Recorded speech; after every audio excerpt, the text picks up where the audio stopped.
All right. Hey, welcome back, everyone. So we're going to be doing a live Q&A tonight. We have the director of the film Finding Courage with us. It's Kay Rubacek. She's in a different room from me, even though she's here in the office, just because of the whole COVID restrictions. But first, we want to show a clip of the family featured in that film, just showing where they're at now. So we'll cut to that now. Hello, everyone. Thank you all for coming to watch our movie. This family was torn apart and has been separated for more than 10 years, and now it's reunited here in America. We're all doing very well. Many viewers have expressed particular concern about my brother's health. Since I came to America, this land of freedom, I can freely practice the exercises, so I've been recovering very quickly. I can work now and can now support myself. Thank you very much for your kindness. Many viewers have also been asking about the situation regarding my sister Kefei's remains. So Gordon, could you please talk about that? After watching this movie, I recalled the scene when Kefei left us more than 10 years ago, and I felt the efforts we've made to preserve the body over the past 19 years have not been in vain. Even though we've left China now in order to keep her body safe for her death to have more meaning and let people learn about the truth, I've arranged for some of my good friends and also my former journalist colleagues to monitor the current condition of Kefei's body. Currently, Kefei's body is still in the Longfeng morgue, but the Longfeng morgue has merged with the Changchun City morgue and will relocate there soon. They were going to move it over, but haven't yet. Nothing else has changed. I hope my sister Kefei's remains will be released soon. Our family is just one of the many thousands, tens of thousands of Falun Gong practitioners' families in mainland China. We hope all of you will introduce this movie to your family and friends to let more people know about it and spread the word. Let's all work together to put an end to this persecution. Thank you, everyone. Thank you. All right. Well, again, so folks, we have with us here Kay Rubacek. She's the director of that film we just watched, Finding Courage. Those of you who missed it, unfortunately, we just had it for the premiere, but you can still watch it online. Kay, thanks for being with us. Thanks for having me. So I have a different setup than usual for this Q&A. I have an iPad with some of the questions from our viewers. Folks, if you have questions, leave them in the comments, and I'll try to get to them. So first off, we have from Jason Lee Royalty. How will China be free like America? Kay, what are your thoughts on that? How will China be free like America? I don't know if it will be free like America.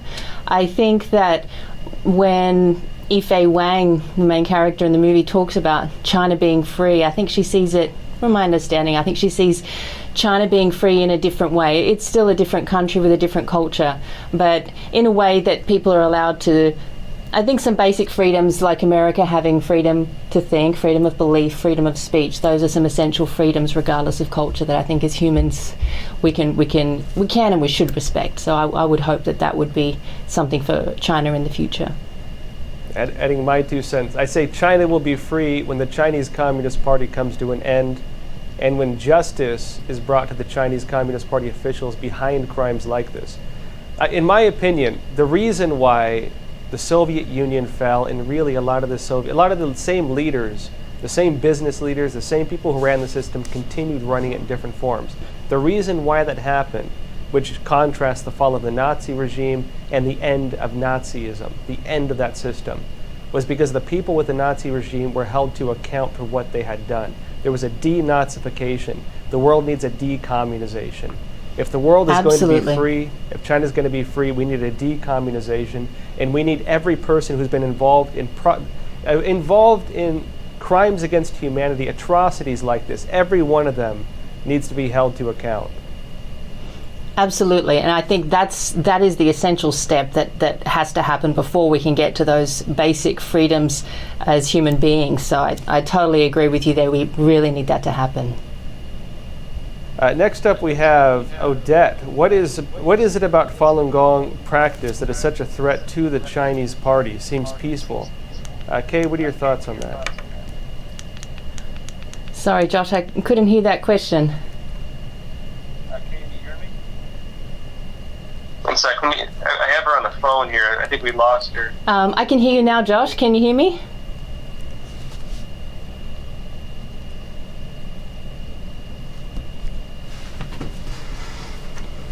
Oh, okay. Is the Bluetooth turning off? Kay, do you hear me? I do. I think just had a speaker issue. How about that? Can you say it? Okay. Yep. Working good. Thanks.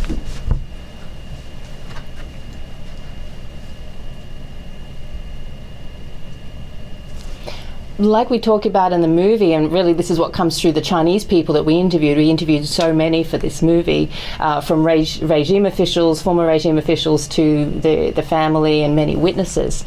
And everyone comes to the same conclusion, is that Falun Gong was too traditional, too spiritual, too popular.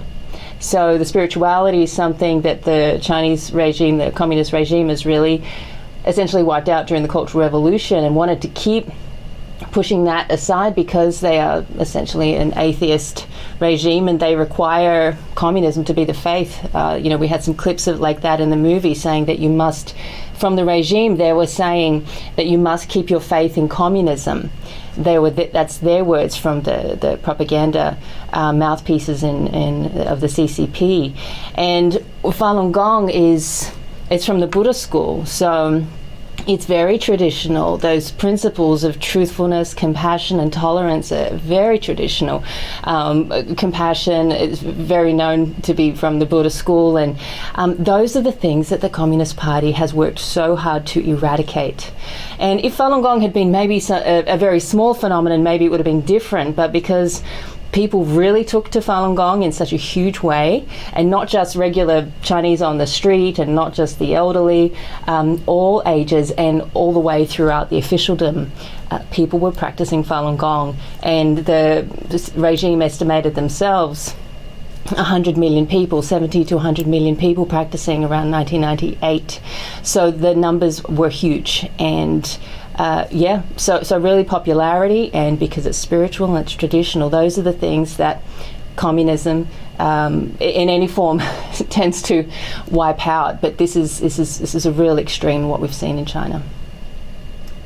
So, folks, people mentioned my voice was muted. Are we still muted? Are we good now? We're good? All right, sorry about that, folks. Normally when we do the lives, I'm at home, so I have my own setup. We have a kind of a different setup here, so you have to forgive me for that. Actually, on the note, too, with this documentary, it's interesting, terrible, but interesting seeing people talk about their own cases. It's one thing to hear that there's persecutions in China. It's one thing to hear that, people are persecuted, they're tortured. You hear about organ harvesting. These things sound horrible, but until you really talk to people who've been through it, it's hard to really understand the human toll, the human cost. Actually, I can tell you, as an investigative reporter, the first time I interviewed someone who had been tortured, the first time I ever interviewed someone who'd been through something like this, was really a wake-up call for me. And it must have been back in like 2006 or something like that, when I was just first starting with reporting. And it was a Falun Gong practitioner. It was an old woman. She must have been like 80 or something like that. And, I was talking to her, and she was just this real kind old lady, and she was like, "Oh, you're such a nice young man," and just like a normal kind of grandma figure. And then she's like, "Oh, I'm from China. I've been, persecuted. You have to know about this." I was like, "Oh, what happened?" And she started talking about it, and it was the first time I've ever seen someone have a flashback. I don't know how many people have seen someone do that before, but her eyes, she's talking about being in this labor camp, and her eyes glaze over, and she just starts getting real, panicky, and she starts breathing heavy, And then she's talking how the guards would talk to her, and really she panics, and you see her eyes get real wide, and you could see this real pain and fear in her eyes. And she kind of came back to herself, and it was like almost she just forgot she was talking to me and came back and looked just as, it was a sadness to know that I saw what she saw. You know, it was that the moment of understanding, where you find people like that, there's almost a shame that they feel that they went through something so terrible, and because they're speaking about it, they feel that they're bringing you through it as well. But they also at the same time feel an obligation to talk about it, to tell the world. And so I think it's this almost inner conflict they have when it comes to talking about these things. And actually in your film, Kay, I think you show this when this individual is building this chair that he was tortured in, and you see his family being like, you know, I don't like watching him build this thing. I don't like watching him relive his torture. I don't like hearing what he went through. But at the same time, there's this understanding of, I know he needs to do it. I know this is what needs to happen in order to make him feel at peace with what he's been through, because telling the world what happened is his way of, coping, of finding justice. Kay, what are your thoughts on this?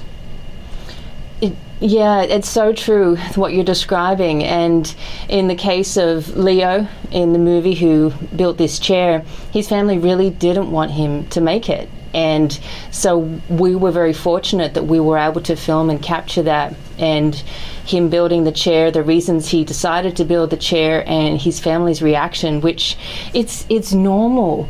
And it's normal for it's not normal for people to have to go through this kind of torture, but it's very understandable that people would have traumatic we could call it post-traumatic, stress disorder. Leo had been through really extreme, excruciating torture and over 12 years in prison.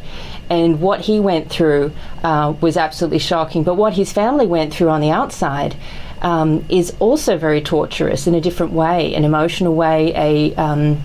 They had been so demonized in society, dehumanized, stigmatized.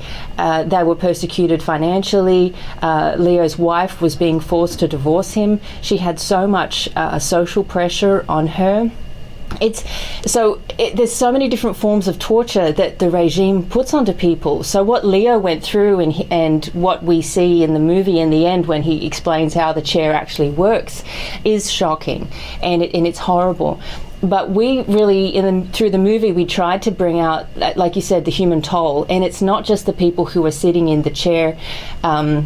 It's the people who are also, they're the ones it's those that are holding the electric batons being forced to do these horrible things. And it's the families on the outside who are being forced to do things that they don't want to do either. And it's very difficult for them to say no to that in that environment. But I think this family was quite amazing that they could come around, and I think through that they were able to support Leo in the end and realize, yes, he needs to do this. But that's because they really suffered a lot too. Well, this actually ties into something important.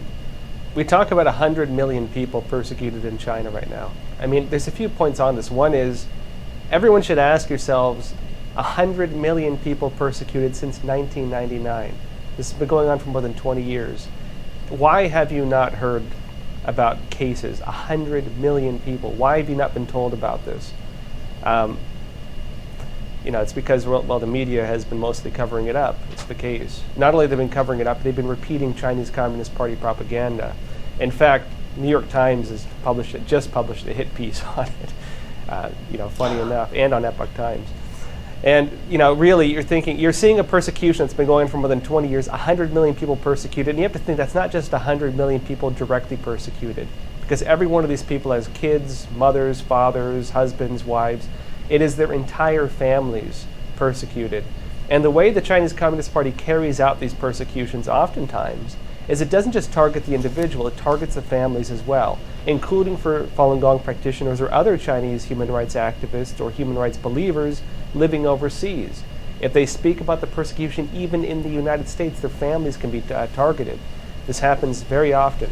Actually, Anastasia Lin, this Canadian beauty queen, was one of the biggest cases making that public, because she talked about human rights during a beauty pageant, and the Chinese Communist Party threatened her father back in China. This is very common. Okay, let's move on to some other questions on this. This is from Meadow. Oh, and folks, I have an iPad here with your questions. So again, different setup than I usually have at home. This is from Meadow Wolf. Can this documentary be shown at the International Documentary Association? I highly recommend you enter it into the annual competition. Kay, any plans on that? We actually did enter it. Thank you for suggesting that. We did enter it. Fingers crossed. We will find out about the nominations. I think the shortlist will come out fairly soon. So let's see what happens. Yeah. Also, for those of you curious, I think I mentioned on, it must have been Thursday, that we'd also have Kay on talking about the other film she's doing, which is China's Walking Dead, which is the interviews with all these Chinese Communist Party officials. Kay, we'll talk about that in the future, but for now, of course, we'll focus on Finding Courage. But yeah, those of you interested as well, she has another documentary interviewing Chinese Communist Party officials, former ones, about the culture behind everything happening in China. It's also very interesting. She just released a book on it. Let's move on. This is from Ed. How can we fight actively against that totalitarian communist ideology?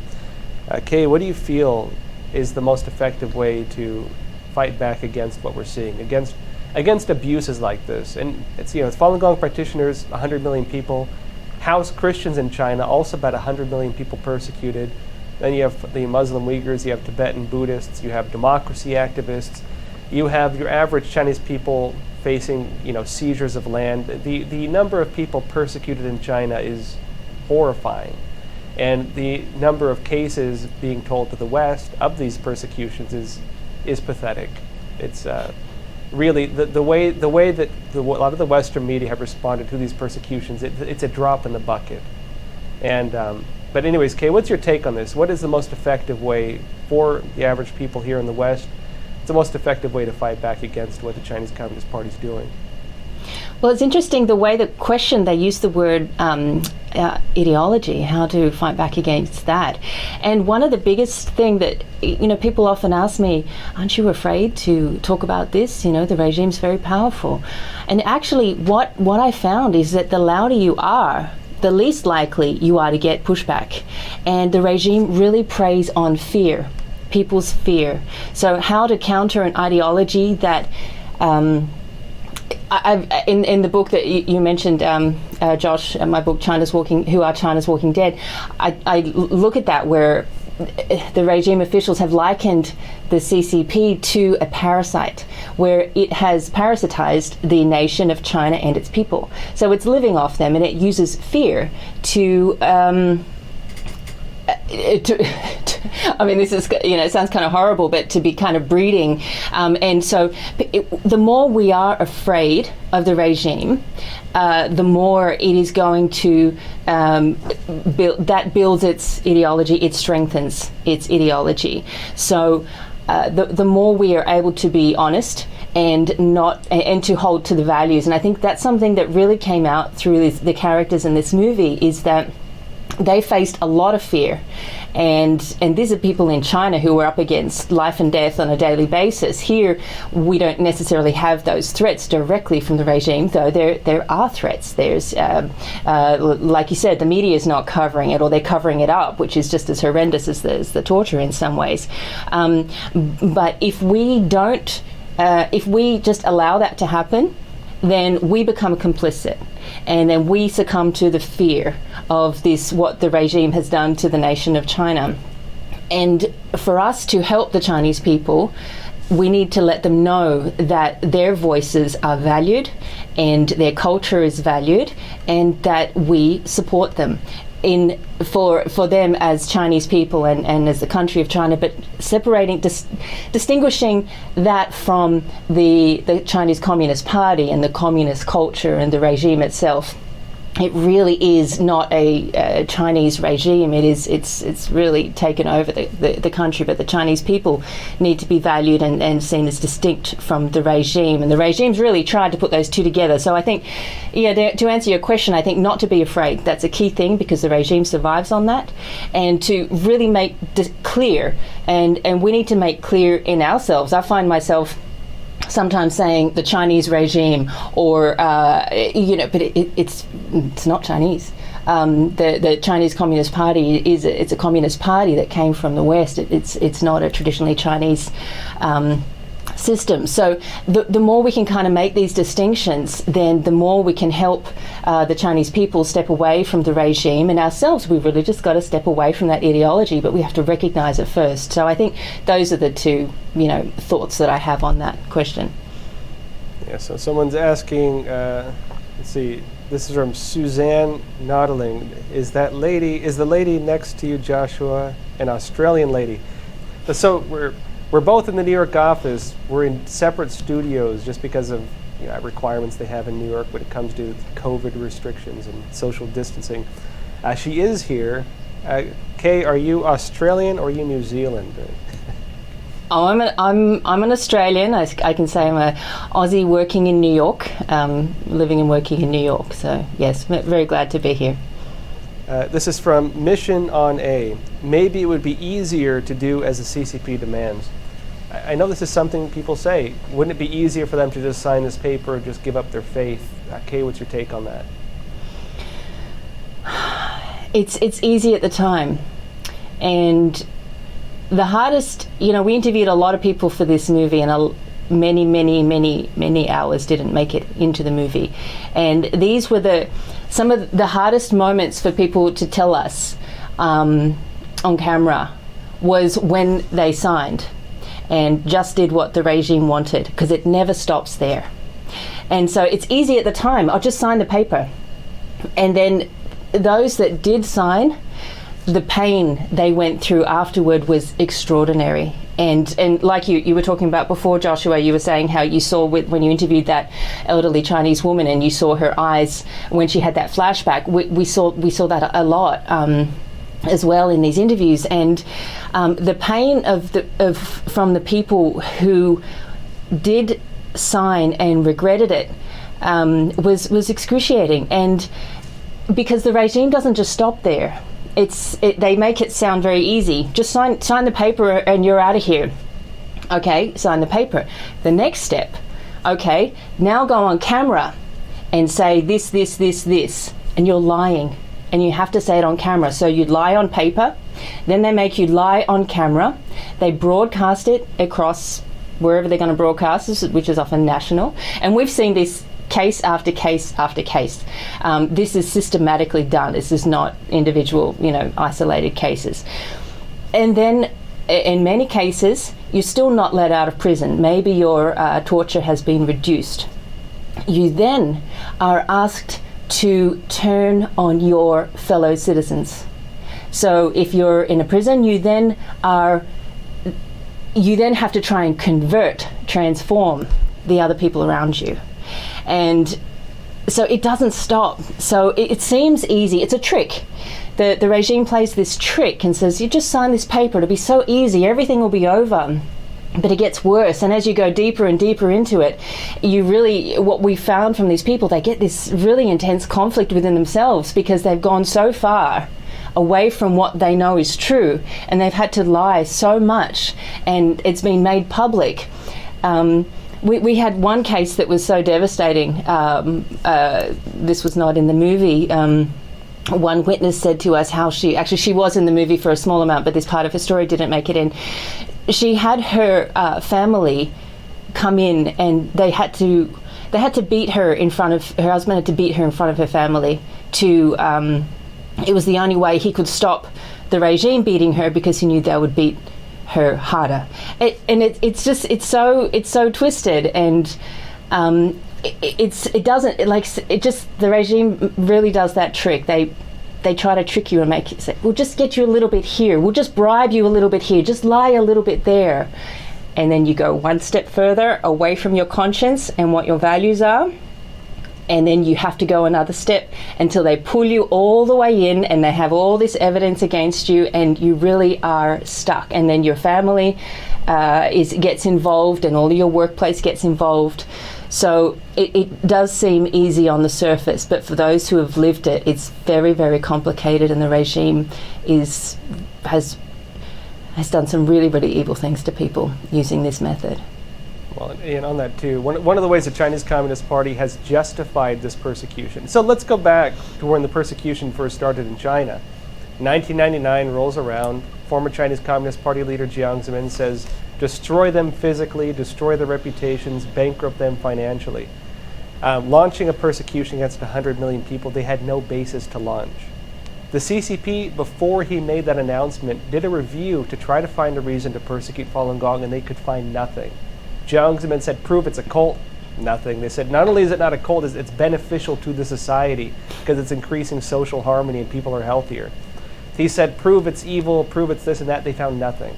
Not only that, but really when it came down to it, he was the only member of the Politburo Standing Committee who wanted to persecute it.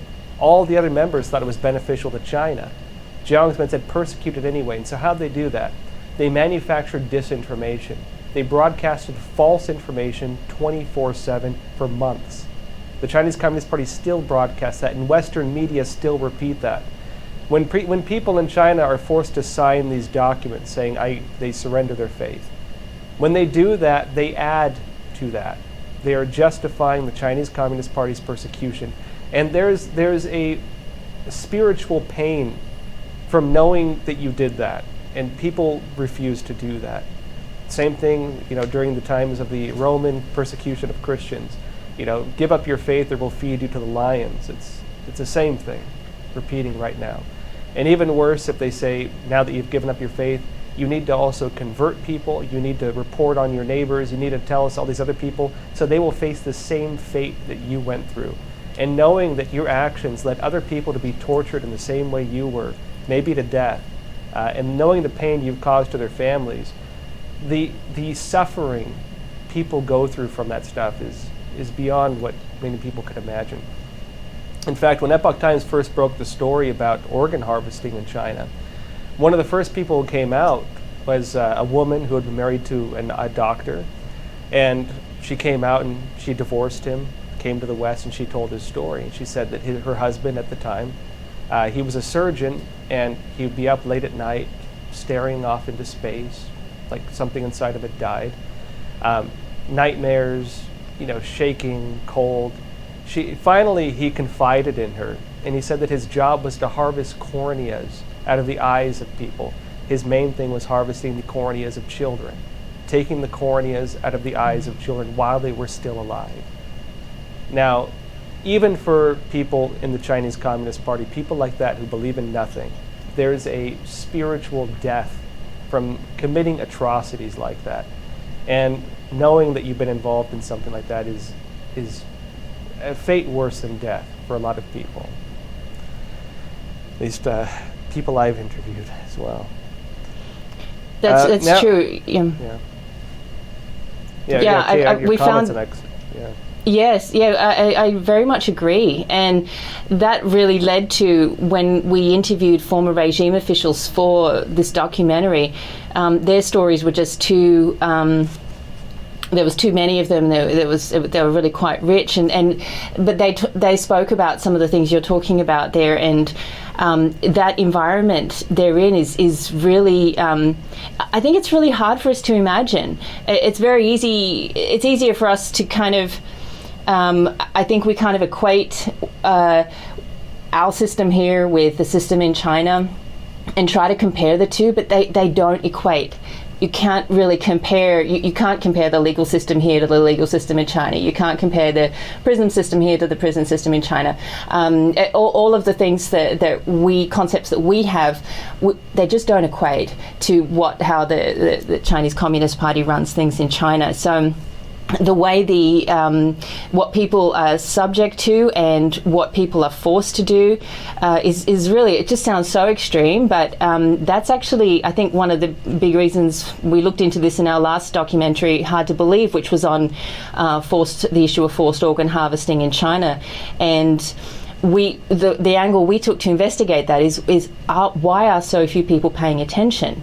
And one of the reasons is that it is hard to believe, and it's really hard to believe that someone could do that, taking the corneas out of kids while they're alive. I mean, it just sounds so horrible. You wouldn't even imagine that in a horror movie type thing. But these are true stories, and it is. The world in China is just so different to what we see here, and I think that's one of the biggest gaps we have that we need to overcome. And I think in general most media are not doing that, but I think what you guys are doing is amazing, and you really are helping to bridge that gap so that people can start to understand that the system under the communist regime in China is completely different to what we've got here, and that's why those atrocities are taking place. Yeah, so actually on this is from Hearing God Speak. I do not believe this is a real story. My gut tells me it. Actually, on that note of your film, Hard to Believe. Actually, from what I understand, Hard to Believe, it was actually, I understand you broadcasted it on PBS, and they did a big premiere on it. What would you tell someone who has trouble believing this is actually happening? Well, the first thing is to watch it and decide for yourself. Because the director of that movie, I was a producer, not a director on that film, he, at the beginning, he didn't believe that this could be happening. The movie Hard to Believe, which is another documentary about forced organ harvesting in China. But again, one of the viewers asked, with this new film, that has trouble believing it. So, yes, okay, just on that. Somebody doesn't believe in these things, what would you say? Okay, well, I think... Do you have to believe what everyone says? You really have to just do your own research, and it is hard to believe some of the stories that are going on in China. And the best we can do as filmmakers is to really just fact check everything, every little detail. And so we didn't just get undercover footage from inside a Chinese labor camp. We made sure we found documents from the labor camp that backed up everything the family was saying. We then found witnesses who were also at the labor camp at the same time that the sister was killed. Because when I first heard the story of, I'm talking about Finding Courage here, and particularly about the sister whose body is at the labor camp, I kept doing not just a double take, a triple take, and I'm thinking, how is this possible? So I had to wrap my head around it and try and understand, what are they telling me? And then, because for them, it's not a big deal. This stuff happens all the time in China. But for us, it's weird, and it doesn't make sense, and it seems unbelievable. So what we had to do is dig in and find out, is it true or not? And is there anything that says it's not true? And is there anything that says it is true? And so we did all that, and that's why making this movie took us 5 years, because we had to fact check everything. We had to get witnesses and many sources for everything. So that's what we did, but we couldn't put every little detail into the movie. So but we have a lot of resources, and so everything that's in the film, you can go and dig deeper and do your own research, and I recommend you do that, because if you're not sure, find out more. And I think that's a key to it, because what's going on in China is extreme, and really this story was unbelievable to me at the beginning, and it was only once we dug in deep that we started to realize how far this goes, and I felt even more reason that this is a story that needs to be presented, because it represents a lot of the experiences of many families in China. Yeah, and on that note too, I think for people also, a lot of this information may be new, because again, 21 years, the Chinese Communist Party really hasn't released much on it, and the Western media really haven't done a whole lot exposing it. On that note, though, actually Congress in the U.S. has passed unanimous bills condemning forced organ harvesting in China. I think few have been unanimous. Maybe one or two people vote against it. In the UK, they had a human rights tribunal, official tribunal, verify the live organ harvesting is taking place. There have been independent researchers, Ethan Gutman, for example, an investigative journalist. I wrote a book, I believe it's called The Slaughter, and two Canadian individuals, one of whom is a human rights activist, one of whom is a former member of Parliament, David Kilgour, also did a very large investigative report looking into this and also verified, yes, this is in fact happening. So you can find that, independent research, very, very in-depth sourcing, looking into these things. There have been a lot of reports on this over the years, verifying without a shadow of a doubt this is happening in China. It's just, again, the media doesn't talk about it. And if they do talk about it, very often it's the opposite, sometimes even defending the Chinese Communist Party in its persecutions and repeating Chinese Communist Party propaganda on it. Anyways, terrible stuff. This is from Alex Wolf, $10 donation. Appreciate it. Thank you. Wow, thank you. How do we help Hong Kong, Taiwan, and neighbors without striking a war? I'm not afraid of war with anyone, but China will bring hell upon those areas first. Many would die. Okay, how would you suggest the United States or other countries help Hong Kong, Taiwan, and other countries without ending up starting a war around it? What's your take on that? It's challenging, but we have to support them. And if we don't, then the results, I believe, are going to be much worse than the longer we leave it, the results are going to be worse for those countries, those regions. So supporting them, being with them in solidarity. I mean, they really need to know that we are with them, because they are on the front line, and the Chinese people too inside China, they've been on the front line for so long, and we've seen what they've gone through and the way they've been, so many of them have been brainwashed and really taken over by this communist culture. We don't want that to be expanding, and it's pretty clear people in Hong Kong and Taiwan, they know that. They don't want that to expand to their region. So I think we really need to listen to them and support them and be in solidarity with them, because the results will be far worse if we stand back. This is from Lady M7. Well, actually, real quick on that, just some thoughts. Actually, I'd agree with that. When it comes to hot war like we would think about it with China, the Chinese Communist Party doesn't really think it could fight against the U.S. and actually win until they've modernized their military by about 2049. They're catching up fast. They're trying to build it up. They're not there yet. And so right now they are waging war against the world. That's through what they call unrestricted warfare, which I talk about a lot on this show. They're using subversion, culture warfare, drug warfare, economic warfare, political warfare, these types of things, as tools to achieve the goals of war without waging open war. If the U.S. stands up with Taiwan, Hong Kong, India, Australia, Japan, all the countries surrounding China, the Chinese Communist Party itself is not going to be able to do much about it, because the whole world uniting against the CCP is something that it fears. It's something it has no chance of standing up against. Yeah. And when it comes to, again, sanctions and sanctioning individual Chinese Communist Party officials engaged in these abuses, like the U.S. did to the ones involved with the Muslim Uyghurs' human rights abuses in Xinjiang in China, also called East Turkestan. Like the United States went after and sanctioned Chinese officials and businesses in Hong Kong. They were involved in ending its autonomy from the mainland. That kind of stuff is what hits them hard. That is not going to result in open war, because the CCP can't do it right now. As long as the U.S. takes a strong stance, I believe we can avoid that future. Kay, this is from Lady. Oh, go ahead. Sorry. Sorry. Just on that note, again, it's the threat of fear, and that's what the regime wants us to have. They want the Chinese people to be afraid. They want us to be afraid, and it's this threat of war. But like I think what you outlined, I very much agree with. And if we can really look at things rationally and not just succumb to fear of the CCP, then we can really look at it and say, no, we need to stand up for people who are doing the right thing, and we're not actually going to get into a hot war, because we are already facing this unrestricted warfare, as you said. So I think it's that aspect of fear. We've got to be careful not to succumb to that, because that's exactly what they want us to do. Yeah, actually on that note too, fear and hatred. I think these are the two things that feed communism. That's what it feeds off of when it comes to the way they make their programs and so on. I really do believe, like you mentioned before, differentiate between the Chinese people and the Chinese Communist Party. The Chinese people are the biggest victims of the Chinese Communist Party, which you'll find in my reporting.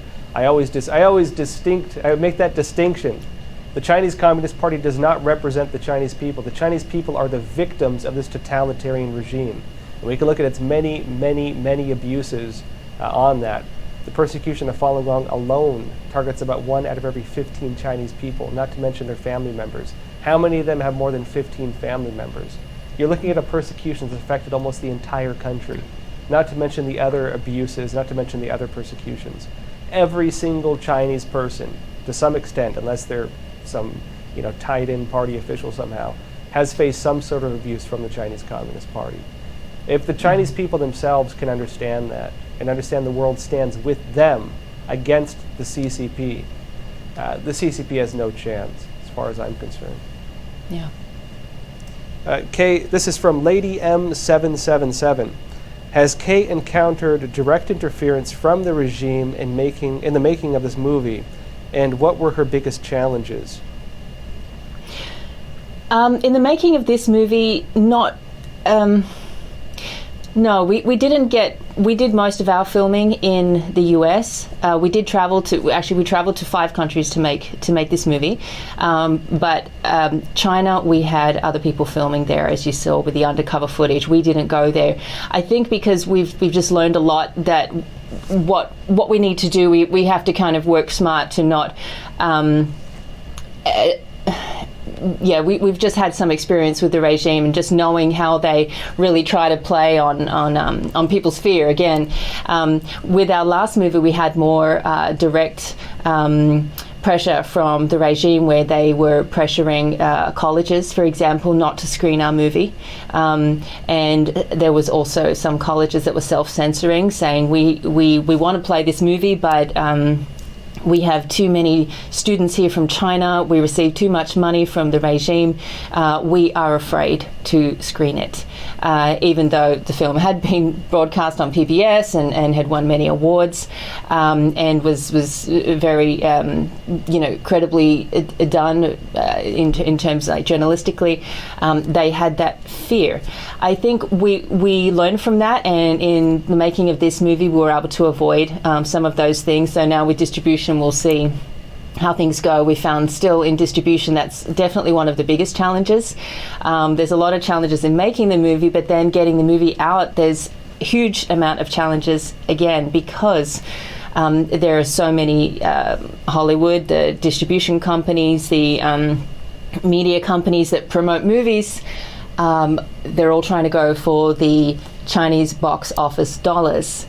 So they're self-censoring and they're afraid to touch issues like this. So that's really a challenge that we face, and is how to get the movie out. And this year, with movie theaters being closed, it's probably going to be the worst year to release a movie. But it's also a year that people want to know about China. So it's a great year for this particular story about a Chinese family, Chinese American family. So. And getting that insight into how the regime works in China, because we've all been so affected by it with the virus and pandemic this year. So I think there's been a lot of challenges, but at the same time there's been a lot of opportunities. And but to answer your question on the production side, probably the biggest challenge was that I don't speak Chinese, and all of the characters in our movie are Chinese. So I had to really rely on a lot of translators and interpreters, but also have to be very careful with that because they have their own biases. So I would have a number of steps in with every interview to make sure I had numerous translators involved, so that I would have the translation on the spot, but then the transcription and things. So just a lot of checks in place to make sure that the information that we got as filmmakers was accurate and didn't go through individuals that have political biases or cultural biases. And so that's a big challenge, and it also extended the amount of time that needed to make this movie. But I think it was essential because it was really hard for this family to tell their story themselves to a Western audience, because they don't think how we think, and I don't think how they think. So that made it very challenging, but it also presented the opportunity to be able to help them tell their story in a way that well, I could understand it, and then hopefully you can understand it, and more audiences can understand it. So a lot of challenges, but a lot of opportunities. Yeah. Yeah, and actually I can tell you, it's also great that you were able to get former Chinese Communist Party officials to speak about it and corroborate it as well. They're not easy to get. I've had a few sources as well who were, former Chinese officials, former Chinese spies, and so on. Not only are they hard to get, because a lot of times they don't want to come on camera. Imagine you've committed horrible atrocities under a totalitarian communist regime, and you manage to make it to America. One of the last things you want to do is talk about all the bad stuff you did, or bring the possibility of them coming after you. A lot of these individuals, they're looking to have happy lives, and they want to put their past behind them. A lot of times they don't want to talk about it. And so it's very hard to get that. The other thing I find too is the way, I don't know, part of it's in the Chinese language itself, because there's a vagueness to it. For a good analogy is ancient Chinese classical paintings. There's a famous painting of an ox, water buffalo being pulled by a rope, but the rope is invisible. Your mind is supposed to create the rope. The Chinese language works like that. You're supposed to kind of fill in the gaps. They'll suggest things, and you're supposed to understand it. And when it comes to Westerners, we like to have things direct, to the point. We like it to be very clear-cut and exactly what they're referring to. But sometimes with these CCP officials especially, they like to be very vague, and they kind of look at you like they want you to kind of get the gist of what they're saying. But for Westerners, when people talk like that, we think you're being disingenuous or something like that. But actually for them, it's part of their culture. And so when it comes to interviewing them, making them communicate in a way that Westerners can understand is really not easy. Actually, Kay, I'm curious how you dealt with this, because you managed to get them to really be pretty direct. It was a big challenge for all the reasons you mentioned. Another big challenge getting them to go on camera was, and for everyone that we did get on camera, there were many that said no, and they didn't see a lot of value in their story. That was what really shocked me, was that they didn't see the value in their own story. They felt helpless because they'd been so entrenched in the regime, that they felt that it was just almost pointless to speak to us. And then when we did get them on camera, they still didn't have a lot of hope, because they really, their last resort was to leave their homeland and have to put that behind them and face the fact that they were probably going to be called a traitor or whatever it is by people who are brainwashed by the regime, and people will tell lies about them to the regime, from the regime about them, and so they really had to disassociate with a lot of things. There's just a lot of things going on for each of them. But then in the interviews, just as you said, it's they do speak differently, and we found that with even the family members in the movie, Yifei Wang, she's and her husband Gordon, they were very high-profile journalists in China. So they weren't just regular Chinese people. They were sort of higher ranking. There's a lot of ranks in the among CCP officialdom in China, and. So there's this fear that people have of making a mistake, and the officials are not used to speaking without a script. So I really put them on the spot, and it made sometimes the interviews very uncomfortable. Because at one point there was one of the officials, the propaganda official, and he turned to his friend who was translating and said, "I thought we were going to have a rehearsal, and now she's asking me questions. I don't know what to say."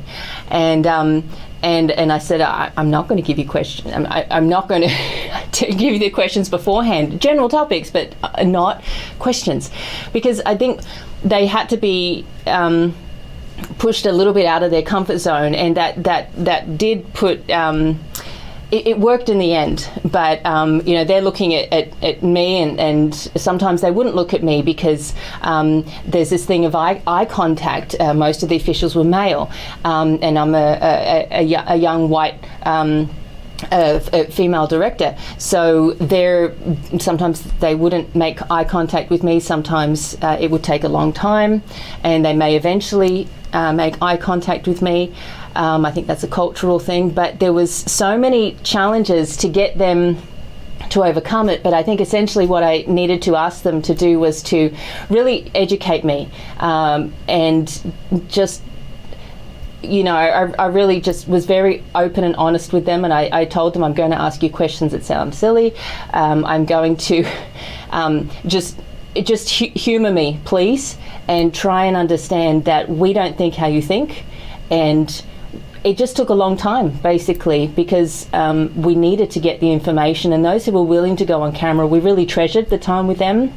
And we didn't have a lot of time with them, but they understood that we had to get some information. And so eventually they understood that we were kind of not going to leave until they gave us some information in a way that we could understand it. So it was confronting on both for them and for us, interviewing them. But I think that's what brought out their candor. In the end, I think they some of them were quite candid in the end, because they understood that, okay, these Westerners are not going to go away until we speak to them in a way that they understand, and I really appreciated that. So, Kay, actually, real quick on that too. Yeah, it's true that sometimes you find that the most interesting things for a Western audience are things that they think are normal, that they don't think it's that big of a deal, but for us it's a really big deal, like very casual things that really expose the nature of why things are happening. Just last question here. This is from Stephen Uhe. Are the CCP still persecuting people and doing harvesting in China? Unfortunately, they are. As you mentioned earlier, in London, the China Tribunal that was actually run by Sir Geoffrey Nice QC last year, the panel of as an independent People's Tribunal. And Sir Geoffrey Nice QC, he was the prosecutor for the Slobodan Milosevic of the former Yugoslavia for war crimes, and he's a world-renowned expert on crimes against humanity. And that panel of experts in this international tribunal, People's Tribunal, that was the conclusion they came to after 12 months of research, and by investigating piles and piles of documents and hearing many, many hours of testimony from people around the world, that not only has the Chinese Communist Party been harvesting organs from people for the past 20 years, certainly from Falun Gong practitioners for the past 20 years. They also believe that it's happening to the Uyghurs, and there's been more evidence since the tribunal came to its conclusions about them. But unfortunately, they also came to the conclusion that it's still happening, and we've not seen anything from the Chinese, from the CCP, to say that they've stopped. So that is very disturbing. The fact that it has happened for this long. No one's been held to account yet, and they must be. They must be held to account, because it's really horrendous. Yeah. Well, thank you, Kay. Thank you. All right, so folks, this documentary, just last note here, the documentary is exclusively only on Crossroads YouTube channel through the weekend. So after the weekend, we'll take it down, just because it's independent documentary. Don't want to take away from Kay here. We will have it free on the website, the YouTube channel, all weekend. So please share it. Please help people see this, spread it around as much as you can. If you want to help get the word out. Also, if you want to support Kay and the filmmakers with her at Swoop Films, you can go to their website. We have the link to it in the description below. That's Swoop Films, SWOOP Films.com/finding-courage-film. So, folks, again, thank you all for being here. Kay, it's really great having you on. Thank you. Thank you so much for having me. Folks, again, thank you. And I'll be doing again tomorrow live Q&A as well. Thanks again. See you then soon.